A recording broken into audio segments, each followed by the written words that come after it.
Hello friends, welcome to our home. இன்னைக்கு நம்ம நல்லா மொறுன்னு ஈஸியான டீ டைம் ஸ்நாக்ஸ் ரெசிபி ஒன்று பார்க்க போகிறோம். மசாலா வடை எப்படி செய்யறதுன்னு பார்க்கலாம். இதை மசால் வடை அல்லது பருப்பு வடைன்னு சொல்லலாம். இந்த மசாலா வடையை அம்மாவோட கிராமத்தில் இருக்கிற டீ கடை நடத்திட்டு இருக்க குணசேகரன் அண்ணாவும் அவங்களோட மனைவி செல்வம் அக்காவும் நமக்காக செய்து காட்ட போகிறாங்க. பாரம்பரியமான முறையில் மசாலா வடை எப்படி செய்யறதுன்னு பார்க்கலாம் வாங்க.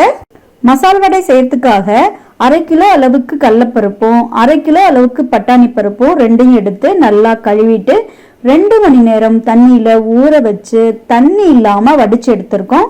இப்போ இதை அரைச்சி எடுத்துட்டு இருக்கோம். இது கூடவே 50 கிராம் அளவுக்கு இஞ்சியும் 50 கிராம் அளவுக்கு பூண்டையும் சேர்த்து கரகரப்பா அரைச்சி எடுத்துக்கிறோம். பாருங்க, பருப்பு பாதி அளவுக்கு இப்போ அரைப்பட்டுருச்சு. இந்த டைம்ல பருப்பு வடைக்கு தேவையான அளவுக்கு, அதாவது 1 கிலோவுக்கு 1 டேபிள் ஸ்பூன் அளவுக்கு சோம்பும் தேவையான அளவுக்கு உப்பும் சேர்த்து கரகரப்பா அரைச்சி எடுத்துக்கிறோம். கடைசியா தான் உப்பு போட்டு நீங்க அரைக்கிறீங்க. பாதி மஞ்சிருச்சுல உப்பு போட்டாலும் கொஞ்சம் ஆடுறதுக்கு ஈஸியா இருக்கும். கொஞ்சம் தண்ணி விட்ட மாதிரி இருக்கும். இது வர வரணும் ஆட்டினா சீக்கிரம் மையறதில்ல.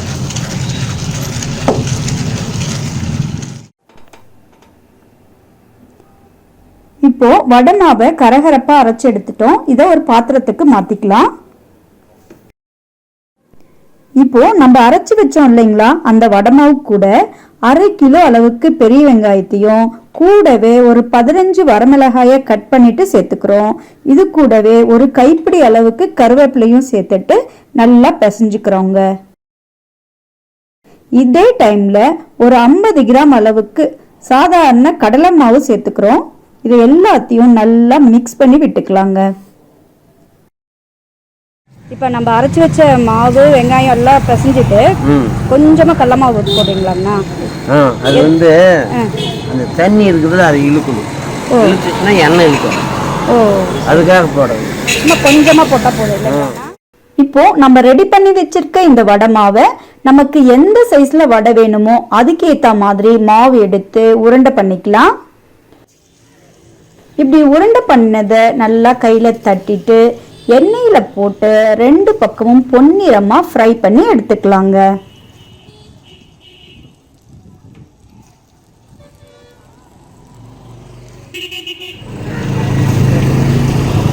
எதுக்குங்க அது பாதி வேக்காட்டில் எடுத்து வச்சிருக்கீங்க?